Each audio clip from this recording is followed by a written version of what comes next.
ഒരു സിനിമയിൽ അഭിനയിക്കുമ്പോൾ ആദ്യമായിട്ട് വരുമ്പോൾ ഒരു ആക്ഷൻ കട്ട് കേൾക്കുമ്പോൾ നമുക്കൊരു യെസ് അയ്യോ പിന്നെ സംവിധായകൻ. പക്ഷേ ഹരിശ്രീ കുറിക്കുന്ന ഒരു ആദ്യ സിനിമയിൽ ആക്ഷൻ പറഞ്ഞ ആ ഒരു ആദ്യ ദിവസത്തെ ഒരു എക്സ്പീരിയൻസ്. 10-ാം തീയതി സെപ്റ്റംബർ 10-നാണ് ഫസ്റ്റ് ആക്ഷൻ പറയുന്നത്. അതൊരു സ്റ്റോക്ക് ഷോട്ട്, ഒരു ഷോട്ട് എടുത്തുള്ളൂ നമ്മൾ, ഇത് വിത്തൗട്ട് ആർട്ടിസ്റ്റ്. അതിൻ്റെ 15-ാം തീയതി തുടങ്ങിയിട്ട് നമ്മൾ കണ്ടിന്യൂ, 10-ാം തീയതി തുടങ്ങി കണ്ടിന്യൂ തന്നെ ചെയ്തു അങ്ങോട്ട്. അത് ഫസ്റ്റ് രാവിലെ തന്നെ.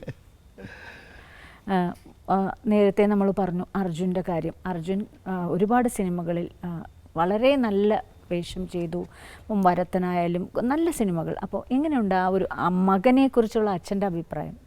അവൻ അതിന് മുമ്പ് 2 സിനിമ ചെയ്തിട്ട് വേണ്ടാന്ന് വെച്ചതാണ്. പിന്നെ അത് സുഖമായില്ല. അത് കഴിഞ്ഞ ആശാൻ പിന്നെ ചെറിയ ചെറിയ ബിസിനസ്സും കാര്യങ്ങളൊക്കെ തുടങ്ങിയിട്ട് പിന്നെ ഈ ഷോബിൻ്റെ പടത്തിലാണ്, പറവയിലാണ് അവൻ ചെയ്തത്, എൻ്റെ മകനായിട്ട് തന്നെ ചെയ്തത്. അത് കഴിഞ്ഞ് ബിടെക്കിലെ ആസാദി എന്ന ക്യാരക്ടർ, പിന്നെ വരത്തൻ. ഇപ്പോൾ ജൂണാണ് ഇപ്പോൾ റിലീസായത് അവൻ്റെ പടം. വീട്ടിൽ എത്രത്തോളം സിനിമകൾ ചർച്ച ചെയ്യും? വീട്ടിലങ്ങനെ ചർച്ചയൊന്നുമില്ല. ഇവന് ചില കഥകൾ കേട്ടിട്ട് എന്നോട് പറയും, ഇങ്ങനൊരു കഥ കേട്ടെന്ന് പറയും. അപ്പോൾ ഞാൻ എനിക്കിഷ്ടമായില്ല. നിനക്ക് ഇഷ്ടമാകാത്ത നീ ഒന്നും ചെയ്യണ്ട. കാരണം നിൻ്റെ തലമുറക്ക് ചിന്തിക്കാൻ നിനക്കേ പറ്റുള്ളൂ, അച്ഛനാ തലമുറയിലല്ല. അപ്പം ഞാനും ചിന്തിക്കാൻ നേരത്ത് നീ കേട്ട് കഴിഞ്ഞപ്പോൾ ഞാൻ പറയും എനിക്കത് വലിയ താല്പര്യം തോന്നിയില്ല, എനിക്കും അത് തന്നെ തോന്നിയെന്ന്. എന്നാൽ നീ പറയാം അവരോട് താല്പര്യമില്ല എന്ന് പറഞ്ഞേക്കുന്നതുകൊണ്ട് അവൻ തന്നെ അവൻ്റെ സബ്ജക്റ്റുകൾ കൂടുതലും തിരഞ്ഞെടുക്കുന്നത്. ചൂസ് ചെയ്യാന്ന് പറയുന്നത് വലിയൊരു കലയാണ്, വലിയ ബുദ്ധിമുട്ടാണ്. നോ പറയാൻ ബുദ്ധിമുട്ടാണ്, ബന്ധങ്ങൾ സൂക്ഷിക്കണം. സിനിമ എന്ന് പറയുമ്പോൾ നമുക്കറിയാം, സിനിമയ്ക്കകത്ത് നമുക്ക് ഒരു വളരെ ഭംഗിയായി കൊണ്ടുപോകാൻ തന്നെ വളരെ ബുദ്ധിമുട്ടാണ്. മാനേജ് ചെയ്യാൻ വളരെ ആർട്ടിസ്റ്റിക് മാനേജ് ചെയ്യേണ്ട ഒരു കലയാണ്. അല്ല, നമുക്ക് പറ്റാത്ത നമ്മൾ ചെയ്യേണ്ടെന്ന് ഞാൻ പറഞ്ഞു. അല്ല, അതിൽ പക്ഷെ ആ തീരുമാനത്തിൽ എത്താൻ നമുക്കൊരു കോൺഫിഡൻസ് വേണം. അത് ഒരു വലിയ യാത്രയും വലിയൊരു തീരുമാനമാണ്. ചിലർ ഈ നോ പറയാനൊക്കെ ബുദ്ധിമുട്ടാണ്. അശ്വൻ ചേട്ടനോട് ഞാൻ എപ്പോഴും ചോദിക്കണം എന്ന് വിചാരിക്കും, കാണുമ്പോഴെല്ലാം ഇങ്ങനെയാണല്ലോ അശ്വൻ ചേട്ടാ, എന്താണ് ഒരു മാറ്റവും ഇല്ല? ശരീരം ഞാൻ യോഗ ചെയ്യാറുണ്ട്, പിന്നെ എക്സസൈസൊക്കെ ചെയ്യും, പിന്നെ അങ്ങനെ ഭയങ്കരമായിട്ട് ഭക്ഷണം കഴിക്കില്ല. ഭക്ഷണം ഞാൻ അമിതമായിട്ട് കഴിക്കൊന്നുമില്ല. ഒരു 2 ബിരിയാണി കഴിച്ചാൽ ഞാൻ നിർത്തും ഒരു നേരം. കഴിക്കാം. അല്ല, എന്തുകൊണ്ടാണ് ഇങ്ങനെ വീർത്തിരിക്കണത്? എന്റെ ഭഗവാനെ, എന്റെ കോൺഫിഡൻസ് കളയരുത്. കുറച്ച് നടന്നൂടെ? ഞാൻ നടക്കുന്നുണ്ട്, പക്ഷെ അങ്ങോട്ട് വിചാരിച്ചില്ല. ഇതൊക്കെ ഇങ്ങനെ, ഇതിനൊക്കെ സമയമുണ്ട്. ക്യൂടെക്സ് ഒക്കെ അടിക്കാനാണ്, പച്ച ഡ്രസ്സിന് പച്ച ക്യൂടെക്സ്, നടക്കാൻ മാത്രം സമയം. ഇതിനൊക്കെ സമയമുണ്ട്. ഒന്നുമില്ല, നമ്മളൊരു ഏറ്റവും കുറഞ്ഞത് ഒരു മണിക്കൂർ അല്ലെങ്കിൽ 3/4 മണിക്കൂറെങ്കിലും നമ്മൾ ശരീരത്തിന് വേണ്ടിയിട്ട് മാറ്റി വെക്കണം. നമ്മുടെ ശരീരം ഉണ്ടെങ്കിൽ നമുക്ക് എന്തെങ്കിലും ചെയ്യാൻ പറ്റുള്ളൂ. പക്ഷേ ഇതിലൊരു ബോഡി കോൺസ്റ്റിറ്റ്യൂഷൻ വളരെ ഇമ്പോർട്ടൻ്റ് ആണെന്ന് എനിക്ക് തോന്നുന്നു. കാര്യം ജനിച്ച മുതൽ ഇങ്ങനെ വീർത്തിരിക്കുന്നവർ പിന്നെ എന്താ ചെയ്യുക? അങ്ങനെയൊന്നുമില്ല, ജനിച്ചപ്പോൾ വീർത്തിട്ടൊന്നുമില്ല. അത് നമ്മൾ തന്നെ സ്വയം നോക്കിയാൽ സമയത്തിന് കുറ്റം പറയും എല്ലാവരും. സമയമില്ല, എന്ത് സമയമില്ല? സമയം ഉണ്ടാക്കണമാണ് നമ്മൾ. അടുത്ത ചോദ്യത്തിലേക്ക് പോകാം. നമ്മൾ ഇതിൽ തന്നെ ഇങ്ങനെ കിടക്കുന്നത് ഒട്ടും ശരിയല്ലോ. അതേപോലെ തന്നെ സുരഭി അഭിനയിക്കുന്നുണ്ട്. എന്താണ് സുരഭിയുടെ ക്യാരക്ടർ? സുരഭി ഇതിൻ്റെ അകത്ത് ഈ 5 കൂട്ടുകാരിൽ ഒരാളുടെ പെങ്ങളാണ്. ആ കുട്ടിയാണ് ഹോസ്പിറ്റലിൽ വർക്ക് ചെയ്യുന്നുണ്ട്, നഴ്സാണ്. പിന്നെ അത് കൂടുതൽ പറഞ്ഞു കഴിഞ്ഞാൽ എൻ്റെ കഥയൊക്കെ പൊളിയും. അങ്ങനെ കണ്ടാൽ മതി. പിന്നെ മമിത, 2 ഹീറോയിൻസാണ്. അവരാണ് ഹോസ്പിറ്റൽ, അവരാണ് എൻ്റെ മെയിൻ അവിടുത്തെ ഇൻചാർജ്. അവർ ഹോസ്പിറ്റലാണ്. ഈ 2 ഹീറോയിൻസുള്ള. അപ്പോൾ തൽക്കാലം അതറിഞ്ഞാൽ മതി. പല ചലച്ചിത്ര പ്രവർത്തകരും, അതായത് നടനായാലും തിരക്കഥാകൃത്തായാലും സിനിമാറ്റോഗ്രാഫറായാലും എഴുത്തുകാരായാലും ഒക്കെ പറയാറുണ്ട് ഒരു സിനിമ സംവിധാനം ചെയ്യണം, പക്ഷേ എൻ്റെ കയ്യിലുള്ളത് ഒരു ഓഫ് ബീറ്റ് സബ്ജക്റ്റാണ്, പ്രൊഡ്യൂസറെ കിട്ടാൻ പാടാണെന്ന്. ഈ സിനിമയെ സംബന്ധിച്ചിടത്തോളം ഒരു പ്രൊഡ്യൂസറെ കൺവിൻസ് ചെയ്യാൻ, ഒരു പ്രൊഡ്യൂസറെ കിട്ടാൻ എത്രത്തോളം സമയമെടുത്തു അശ്വൻ ചേട്ടാ? എനിക്ക് 7 പ്രൊഡ്യൂസറുണ്ട്. 9 വർഷമായി 10 വർഷമായിട്ട്. എന്നോട് സിനിമ ചെയ്യാൻ പറഞ്ഞാൽ ഞാൻ മാറിയിരിക്കുന്ന പേടി. ശരി, നമ്പർ തരണം കേട്ടോ. 1-2 പേരുടെങ്കിലും. പ്രൊഡ്യൂസ് ചെയ്യാനുള്ള പരിപാടി ഉണ്ടോ? അല്ല, ഡയറക്റ്റ് ചെയ്യാനുള്ള പരിപാടി ഉണ്ടോ? തീർച്ചയായിട്ടും തരാണെങ്കിൽ കുഴപ്പമൊന്നുമില്ല. എൻ്റെ ഈ പ്രൊഡ്യൂസറോട് ഞാൻ പറഞ്ഞു, ഈ 7 പേരും ഇങ്ങനെ നിൽക്കുന്നത് എന്താ വെച്ചാൽ, എത്രയോ വർഷങ്ങൾക്ക് മുമ്പ് എന്നോട് പടം പ്രൊഡ്യൂസ് ചെയ്യും, നീ ഒരു പടം ഡയറക്റ്റ് ചെയ്യണമെന്ന് പറഞ്ഞതാണ്.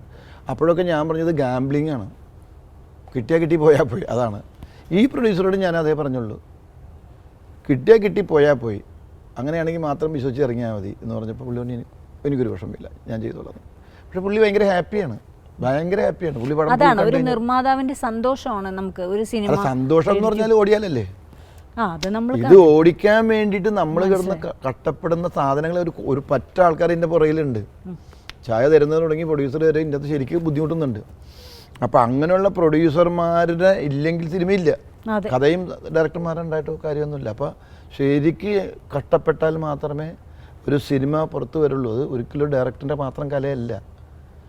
ഡയറക്ടറുണ്ട്, ക്യാമറമാനുണ്ട്, ആർട്ട് ഡയറക്ടർ, എല്ലാവരും, സ്ക്രിപ്റ്റ് എല്ലാം അടക്കം, മ്യൂസിക്, എല്ലാ ചേരുവകളും കൂടുമ്പോഴാണ് അതിന് ഭംഗിയുണ്ടാവുക. അല്ലാതെ വന്നിട്ട് ഒരു ഹീറോ അന്നാളുടെ പടം കലക്കിയിട്ടുണ്ടാ, ഇന്ന ഡയറക്ടറുടെ പടം കലക്കിയിട്ടുണ്ടാ, അങ്ങനെ പേര് വരുമ്പോൾ അയാൾ വരും, ഒരു പ്രൊഡ്യൂസറിൻ്റെ പേര് വരില്ല. പക്ഷേ അയാൾ പറഞ്ഞാൽ എനിക്ക് അങ്ങനെയൊന്നും കുഴപ്പമൊന്നുമില്ല, എനിക്ക് അശോകൻ ഒരു പടം ഡയറക്റ്റ്, അതേ പറഞ്ഞുള്ളൂ, അശോകൻ്റെ ഒരു പടം ഡയറക്റ്റ് ചെയ്യണം. ഇങ്ങനെ തന്നെയാണ് മറ്റു പ്രൊഡ്യൂസർമാർ, എൻ്റെ കൂട്ടുകാരൻ എല്ലാവരും, അല്ല ഞാൻ പുറത്തുനിന്നൊരു പ്രൊഡ്യൂസർ എൻ്റെ കയ്യിലില്ല. അപ്പോൾ എനിക്ക് പേടിച്ചിട്ടാണ് ഞാൻ 9 വർഷം മാറിയുന്നത്. അപ്പോൾ ആ ബുദ്ധിമുട്ടും കാര്യങ്ങൾക്ക് ഒക്കെ വരുമ്പോൾ പടം ഓടിക്കഴിയുമ്പോൾ നമുക്കൊരു സന്തോഷമുണ്ട്. അതാണ് അതിൻ്റെ ഏറ്റവും വലിയ ഇതിലായിട്ട്. പുറത്തു നിന്നും ഇപ്പം ഇത് കേൾക്കുന്ന പ്രേക്ഷകർ സംവിധായകനോട് ചോദിക്കുകയാണ്, എന്തുകൊണ്ട് ഞാൻ ആൻ ഇൻ്റർനാഷണൽ ലോക്കൽ സ്റ്റോറി കാണണം എന്ന് ചോദിച്ചാൽ ഒറ്റ വാക്കിലുള്ള ഒരു ഉത്തരം എന്തായിരിക്കും? ഇതൊരു എൻ്റർടൈനറാണ്, അതാണ്. അതായത് നമ്മൾ ഈ പടം ഒരു കോടികളുടെ വകുപ്പിലേക്കൊന്നും പോകാൻ സാധ്യതയില്ല, പക്ഷേ ഇതിന് നിങ്ങൾ കൊടുക്കുന്ന കാശ് മുതലാണെന്നുള്ള 100% ഉറപ്പാണ്. ഇത് കണ്ടിട്ട് കോടികളുടെ വകുപ്പിലേക്ക് പോകുന്ന സിനിമയാണെങ്കിലും ഇതിന് മുടക്കുന്ന 200-200 100 കൊടുത്ത് ആരും ഇത് കണ്ടിട്ട് കിറിയൊന്നും കൂടി പോകില്ല, ആര് ചിരിക്കാനുണ്ട്. ഇത് A to Z പടം തുടങ്ങിയ അവസാനം ഫുൾ ഹ്യൂമറാണ് ഈ പടം, മിനിമം ഗ്യാരണ്ടി ഞാൻ പറയണത്. എനിക്ക് ധൈര്യമായിട്ട് പറയാൻ പറ്റും. കാരണം ഞാൻ പറഞ്ഞേക്കുന്ന തമാശകൾ ആസ്വദിച്ചുകൊണ്ട് എന്നെ ഇവിടം വരെ എത്തിച്ച് എൻ്റെ പ്രേക്ഷകരെക്കുറിച്ച് എനിക്കറിയാം. ആ പ്രേക്ഷകർക്ക് എന്താ വേണ്ടതെന്നും എനിക്കറിയാം. അത് കുറേ വർഷങ്ങളായിട്ട് ഞാൻ കാത്തുസൂക്ഷിച്ചത് ഇത് ഞാൻ ആദ്യം തൊടുത്തു വിടുകയാണ്, ആദ്യത്തെ അമ്പ്. അത് ജനം സ്വീകരിക്കുന്ന 100% ഉറപ്പുണ്ട്. ആ ഒരു വിശ്വാസമാണ് എൻ്റെ മനസ്സിൽ, ജനങ്ങളെ എനിക്ക് വിശ്വാസമുണ്ട്. All the best. തീർച്ചയായിട്ടും. കാര്യം നമ്മൾ അതാണ് ജനങ്ങളുടെ ഭാഗത്ത് നിന്നും ചിന്തിക്കുമ്പോൾ പ്രേക്ഷകർക്ക് റിലേറ്റ് ചെയ്യാൻ പറ്റുമ്പോഴാണ് ഒരു സിനിമ വിജയിക്കുന്നത്. അതാണ് ഞാൻ എൻ്റെ കഥയാണ് അതെന്ന് റിലേറ്റ് ചെയ്യുമ്പോഴാണ് അയ്യോ എവിടേക്കോ നമ്മൾ മിസ് ചെയ്തത്. ഇതാണ് അവർക്ക് വേണ്ടതെന്ന് എനിക്കറിയാം. കാരണം നേരത്തെ ചോദിച്ചില്ലേ ഒരു ഓഫ് ബീറ്റ് സിനിമയാണുള്ളത്. ഓഫ് ബീറ്റ് സിനിമ നല്ലതാണ്, മോശമാണെന്നല്ല പറയണം. നല്ല സിനിമ, ഒരുപാട് നല്ല സിനിമകൾ ഇറങ്ങുന്നുണ്ട്. സാമ്പത്തികമായിട്ട് ചിലപ്പോൾ വിജയിക്കുന്നില്ല, പക്ഷേ അല്ലാത്ത സിനിമ, കമേഴ്ഷ്യൽ സിനിമകൾ ഇറങ്ങുന്നുണ്ട്, ചിലത് വിജയിക്കുന്നില്ല. പക്ഷെ എന്നാലും നമ്മൾ മിനിമം ഗ്യാരണ്ടി എന്ന് പറയുന്നത് ജനങ്ങളെ ഈ കാലഘട്ടത്തിൽ ഇന്ത്യയിൽ ജീവിക്കുന്ന അല്ലെങ്കിൽ കേരളത്തിൽ ജീവിക്കുന്ന ജനങ്ങൾക്ക് 2 മണിക്കൂർ നേരം എൻ്റർടൈൻമെൻറ്റ് എന്ന് പറഞ്ഞൊരു സാധനം സിനിമ തന്നെയാണ്. 100 രൂപ 150 രൂപ 200 രൂപ കൊടുത്ത് കയറിക്കഴിഞ്ഞാൽ വേറെ 2 മണിക്കൂർ എവിടെ കിട്ടും 200 രൂപക്ക് 2 മണിക്കൂർ ചിലവഴിക്കാനായിട്ട്? അപ്പോൾ ആ 2 മണിക്കൂർ ഇവർക്ക് കരയാനും ഇതിനുള്ള സമയമൊന്നുമല്ല വേണ്ടത്. അവർ 2 മണിക്കൂർ അവരുടെ മനസ്സ് ഫ്രഷാക്കുക, അതിനുള്ള തമാശകൾ പറഞ്ഞ് ചിരിപ്പിക്കുക. ഇപ്പോൾ ഞങ്ങളൊക്കെ എൻ്റെ എത്രയോ വലിയ വലിയ ജഡ്ജിമാർ, ബിസിനസ് മാൻ, ഇങ്ങനെയുള്ള ഇപ്പോൾ യൂസഫ് അലിക്ക എന്നോട് പറഞ്ഞിട്ടുണ്ട്, ഞാനൊക്കെ ഫ്ലൈറ്റിൽ പോകുമ്പോഴാണ് സിനിമ കാണണം, അതിലേറ്റവും കൂടുതൽ തമാശ സിനിമകളാണ് ഞാൻ കാണുന്നത്. അദ്ദേഹം പറഞ്ഞാൽ എൻ്റെ ബിസിനസ്സിൻ്റെ ഇടയിൽ തിരക്കുള്ള സമയത്ത് ഞാൻ തമാശ എൻ്റെ മനസ്സ് ഫ്രീ ആവണം, എൻ്റെ ടെൻഷനൊക്കെ പോകും. അപ്പോൾ രോഗത്തിന് മരുന്നാണ് നമ്മളെ ചിരിപ്പിക്കുക എന്ന് പറയുന്നത്. ഇപ്പോൾ ഞങ്ങളൊക്കെ ഡോക്ടർമാരാണ്. അപ്പോൾ ഓഡിയൻസിൻ്റെ ഇതനുസരിച്ച് ഞങ്ങൾക്ക് മരുന്ന് കൊടുക്കാനുള്ള ഒരു കഴിവ് നമ്മളെപ്പോലെ തമാശക്കാർക്ക് ഉണ്ട്. അത് വർഷങ്ങളായിട്ടുള്ളൊരു എക്സ്പീരിയൻസാണ്. അത് ഞാൻ ഈ പടത്തിൽ കൊടുത്തിട്ടുണ്ട്, ഡെഫിനറ്റാണ്. നേരത്തെ പറഞ്ഞു ഞങ്ങളൊക്കെ ഡോക്ടർമാരാണ്, തമാശ പറഞ്ഞ് ചിരിപ്പിച്ച് ചികിത്സിക്കുന്ന ഡോക്ടർമാരാണ്. പക്ഷേ ഈ ഡോക്ടർമാരെല്ലാം നിത്യജീവിതത്തിൽ ഭയങ്കര സീരിയസ് ആണ്. അത് നിങ്ങൾ കാണുമ്പോഴല്ലേ, നമ്മൾ ഇടപെടുമ്പോഴാണ് നമ്മുടെ തമാശകൾ അറിയാൻ പറ്റുള്ളൂ. അതൊക്കെ ചിലത് എന്താ പറഞ്ഞാൽ മാനുഫാക്ചറിങ് ഡിഫക്റ്റാണ്, നമ്മുടെ കുഴപ്പമൊന്നുമല്ല. എല്ലാവരും ചിരിച്ചുകൊണ്ടിരിക്കണമെന്നില്ല, കോമാളി എപ്പോഴും ചിരിച്ചുകൊണ്ടിരിക്കണമെന്നില്ലല്ലോ. അയാൾക്ക് അവസരം വരുമ്പോൾ തമാശ പറയാനും കോമളത്തരം കാണിക്കാനും പറ്റുള്ളൂ. അല്ലാതെ കണ്ട് ചിരിച്ചുകൊണ്ടിരുന്നേക്ക് ഭ്രാന്താന്ന് വിചാരിക്കും. മിമിക്രിയിലുണ്ടായിരുന്ന സുഹൃത്തുക്കൾ സംവിധാനം ചെയ്യുക എന്ന് പറഞ്ഞപ്പോൾ എന്തായിരുന്നു അവരുടെയൊക്കെ ഒരു ഫീഡ്ബാക്ക്? അവരൊക്കെ എന്താ പറഞ്ഞത്? സുഹൃത്തുക്കളാണ് നമുക്ക് എപ്പോഴും കോൺഫിഡൻസ് തരുന്നത്, ചെയ്യണം, യെസ്, നമുക്കൊരു ഊർജ്ജമാണ് അവർ. സുഹൃത്തുക്കൾ അങ്ങനെ പറയാം. മിമിക്രിയിലുണ്ടായിരുന്ന എല്ലാവരും കുറേ സുഹൃത്തുക്കളുണ്ടല്ലോ, അപ്പോൾ എല്ലാവരെ കുറിച്ചും പറയാം. ഞാൻ സിനിമ ചെയ്യാൻ പോണു എന്നുള്ളത് അനൗൺസ് ചെയ്തപ്പോൾ പറഞ്ഞു കേട്ടപ്പോൾ പറഞ്ഞവരും പറഞ്ഞു കേട്ടറിഞ്ഞവർ പറഞ്ഞതും ഞാൻ അനൗൺസ് ചെയ്തപ്പോൾ അറിഞ്ഞവരൊക്കെ എൻ്റെ സുഹൃത്തുക്കളല്ലാത്തവരും എനിക്ക് തന്ന ഒറ്റ മറുപടിയുള്ളൂ, നിങ്ങളൊക്കെ നേരത്തെ ചെയ്യേണ്ടതായിരുന്നു. അവിടെയായിരുന്നു എനിക്ക് കിട്ടിയ ഏറ്റവും വലിയൊരു എനർജി എന്ന് പറയുന്നത്. കാരണം എന്നിലൊരു വിശ്വാസം ഉണ്ടെന്ന് എനിക്കപ്പോൾ മനസ്സിലായി. ഇനിയിപ്പോൾ നമ്മൾ അത് പ്രൂവ് ചെയ്യണം എന്നുള്ള ഉത്തരവാദിത്തം കൂടിയപ്പോൾ അപ്പോൾ എനിക്കൊരു എനർജി കിട്ടിയെങ്കിൽ ഉത്തരവാദിത്തം കൂടി. ദൈവമേ, ഞാൻ അവർ പ്രതീക്ഷിക്കുന്ന പോലെ കൊടുക്കണമല്ല എന്നുള്ളൊരു ഉത്തരവാദിത്തം എനിക്ക് ഭയങ്കര ഉള്ളിലുണ്ടായി. അതിപ്പോഴും ഉണ്ട്. എനിക്കിപ്പോൾ ഞാൻ പറഞ്ഞത് ഞാനൊരു ട്രൂപ്പ് ചെയ്യുന്നുണ്ട്, എൻ്റെ ഒരു മെഗാ ഷോ ഞാൻ ചെയ്യുന്നുണ്ട് 3-4 വർഷമായിട്ട്. അപ്പോൾ ആ ഷോ നാളെ ഉണ്ടെന്ന് പറഞ്ഞാൽ എനിക്ക് ഇന്നും ഉറക്കം ഉണ്ടാവില്ല. കാരണം നാളെ ഞാനത് സ്റ്റേജിൽ ചെന്ന് പ്രോഗ്രാം ചെയ്തൊരു 15-20 മിനിറ്റ് കഴിഞ്ഞ് ആൾക്കാർ കൈയടിച്ച് ചിരിച്ചു കഴിഞ്ഞാൽ എൻ്റെ ആ ടെൻഷൻ മാറുള്ളൂ. അത്രയ്ക്ക് ടെൻഷൻ്റെ രാജാവാണ് ഞാൻ. ഇപ്പോഴും എൻ്റെ പടം റിലീസ് ചെയ്യാൻ പോകുന്നു എന്ന് പറയുമ്പോൾ എനിക്ക് റിലീസ് ചെയ്ത് ഒപ്പീനിയൻ അറിഞ്ഞാൽ മാത്രമേ എനിക്ക് മര്യാദക്കൊന്ന് ഉറക്കം വരുള്ളൂ. അപ്പോൾ അത്രയും നമുക്ക് ടെൻഷനുള്ള ഒരാളാണ്, അത്ര ഉത്തരവാദിത്തത്തോട് നമ്മളിത് ഏറ്റെടുക്കുകയാണ്. അപ്പോൾ അവരുടെയൊക്കെ പ്രതീക്ഷ അവരുടെ മനസ്സിന് ഇണങ്ങുന്ന രീതിയിൽ നമ്മൾ സിനിമ പ്രതീക്ഷിക്കുന്നുള്ളതാണ് അതിൽ. അത് കൊടുക്കണം, അത് കൊടുത്തേ പറ്റുള്ളൂ. അത് കൊടുത്തില്ലെങ്കിൽ, കൊടുക്കാൻ പറ്റിയില്ലെങ്കിൽ ഞാനെന്ന് പറഞ്ഞ കലാകാരൻ അല്ലെങ്കിൽ ഞാൻ എന്ന് പറഞ്ഞ സംവിധാനം ഒന്നും ഇല്ലാതായി പോകും. പക്ഷേ എനിക്ക് നല്ല വിശ്വാസമുണ്ട് ഇതവർ ഇഷ്ടപ്പെടും, ഇതവർ സ്വീകരിക്കും എന്നുള്ളത്. നമ്മളെ ഇഷ്ടപ്പെടുന്ന ആൾക്കാർ, നമ്മുടെ കൂടെ ഉള്ളവർ, നമ്മളെപ്പോഴും നമ്മളെ സന്തോഷിക്കുമ്പോൾ അവരും സന്തോഷിക്കാറുണ്ട്. പക്ഷേ എന്നാലും ഞാൻ പെട്ടെന്ന് ഞാൻ ഓർക്കാണ്, ചേട്ടനൊരു കാറ് വാങ്ങിച്ചപ്പം അതൊരു വലിയ വാർത്തയായി. അതിൽ വിഷമമുണ്ടോ? കാറ് വാങ്ങുന്ന സന്തോഷമുള്ള കാര്യമാണ്, വാർത്തയാണ്. അല്ല, ഞാൻ എവിടേക്കോ വായിച്ചു ഹരിശ്രീ അശോകൻ BMW എന്നൊക്കെ പറഞ്ഞു. BMW ഒന്നും എനിക്ക് വാങ്ങാൻ പറ്റില്ല. അത് വാങ്ങി എന്ന് പറയുമ്പോൾ എനിക്കുണ്ടാകുന്ന സന്തോഷമല്ലേ. അതൊരു വാർത്തയാക്കിയത് ആരാന്ന് എനിക്കറിയാം, ഞാൻ ഇപ്പോഴും അറിയില്ല എനിക്ക്. അത് വാർത്തയായിക്കോട്ടെ, അങ്ങനെ ഒരു വാർത്ത ഉണ്ടാണെന്നല്ല, എനിക്കൊരു BMW ഉണ്ടെന്ന് എല്ലാവരും അറിയുമല്ലോ. അല്ലെങ്കിൽ ഞാൻ എല്ലാവരും അങ്ങോട്ട് നടക്കണ്ടേ, എനിക്ക് BMW ഉണ്ടെന്ന് ഞാൻ അടിച്ചു കൊടുക്കണ്ടേ എല്ലാവർക്കും. എത്രത്തോളം ക്രേസിയാണ് കാറിൽ? അങ്ങനെയൊന്നുമില്ല. എനിക്ക് BMW ഉണ്ടെങ്കിൽ ഞാനിപ്പോൾ ഇന്നോവയ്ക്കാണ് പോകുന്നത്. എനിക്ക് കംഫർട്ട് അത് തന്നെയാണ്. മക്കളുടെ ആഗ്രഹം കൊണ്ട് മേടിച്ച വണ്ടിയാണത്. നമ്മൾ സിനിമയിൽ വരുമ്പോഴും എപ്പോഴും നമ്മളുടെ ചൈൽഡ്ഹുഡ് ഫ്രണ്ട്സാണ് നമ്മുടെ. ഇപ്പം പ്രത്യേകിച്ചും സൗഹൃദത്തെക്കുറിച്ചൊരു സിനിമ ചെയ്യുമ്പോൾ നമ്മുടെ സുഹൃത്തുക്കളെന്ന് പറയുന്നത് എത്രയൊക്കെ കാലാകാലങ്ങളിൽ വന്നു പോവുമെങ്കിലും ചൈൽഡ്ഹുഡിലുള്ള ഫ്രണ്ട്സ് എപ്പോഴും നമ്മുടെ ഫ്രണ്ട്സ് തന്നെയാണ്. അത്തരത്തിലുള്ള ഫ്രണ്ട്സ് ഈ സിനിമയിൽ ഇത്രയും തിരക്ക് പിടിച്ചതിന് ശേഷവും ആ ഒരു ഒന്നിച്ചിരിപ്പ്, ആ ഒരു ഓർമ്മകൾ എത്രത്തോളം അത് മെമ്മറൈസ്? അല്ല, അതിപ്പോൾ ഈ സിനിമയുടെ ഡിസ്കഷൻ തുടങ്ങി മാറിയിരിക്കുകയാണ്. കാരണം അവർക്കറിയാം, അവർ വിളിക്കും, ഫോണിൽ കൂടിയാണ് ഞങ്ങളെല്ലാവരും. ഈ സിനിമ റിലീസിങ് വരെ ഒക്കെ ഫോണിൽ കൂടി സംസാരിച്ചില്ല. ആരുടെയും ഒരു പരിപാടിക്ക് ഞാൻ ഇതുവരെ പോയിട്ടില്ല. കല്യാണം, വീട് താമസം ഒന്നും പോകാൻ പറ്റിയില്ല. വളരെ റയറേ പോകാൻ പറ്റിയിട്ടുള്ളൂ. കാരണം എല്ലാം ഇതിൻ്റെ പുറകിലാണ്. 2 വർഷമായിട്ട് ഞാൻ ഇതിൻ്റെ കൂടെയാണ്. എൻ്റെ മകൻ്റെ കല്യാണം വിളി പോലും ഞാൻ എഡിറ്റിംഗ് നടക്കുന്ന സമയത്ത് ഫോണിൽ കൂടിയായിരുന്നു. എല്ലാവരും, എല്ലാ ആർട്ടിസ്റ്റുകളെ വരെ എല്ലാത്തിനും ഞാൻ ഇങ്ങനെ ഫോണിൽ കൂടി വിളിച്ചു. അപ്പോൾ എൻ്റെ കൂട്ടുകാരെ വരെയൊക്കെ എല്ലാം ഫോണിൽ കൂടിയായിരുന്നു.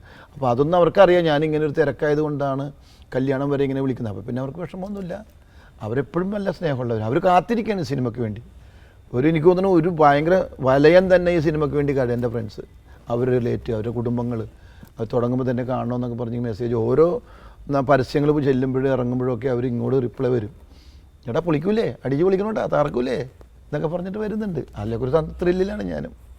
എത്രയൊക്കെ പറഞ്ഞാലും ഇന്നും നമ്മൾ പല പഞ്ചാബി ഹൗസ് കാണുമ്പോഴും നമ്മൾ ഓരോ സിനിമ കാണുമ്പോഴും അവിടെ ഇരുന്നങ്ങ് അറിയാതെ ടി വി ഓൺ ചെയ്ത് പിന്നെ ഓഫ് ചെയ്യാതെ ഇരുന്ന സിനിമ കാണുകയാണ്. എങ്ങനെയാണ് നാട്ടിലൂടെയൊക്കെ നടക്കുമ്പോൾ എറണാകുളം വിട്ട് യാത്ര ചെയ്യുമ്പോൾ ഉള്ള ഒരു ഫീഡ്ബാക്ക്?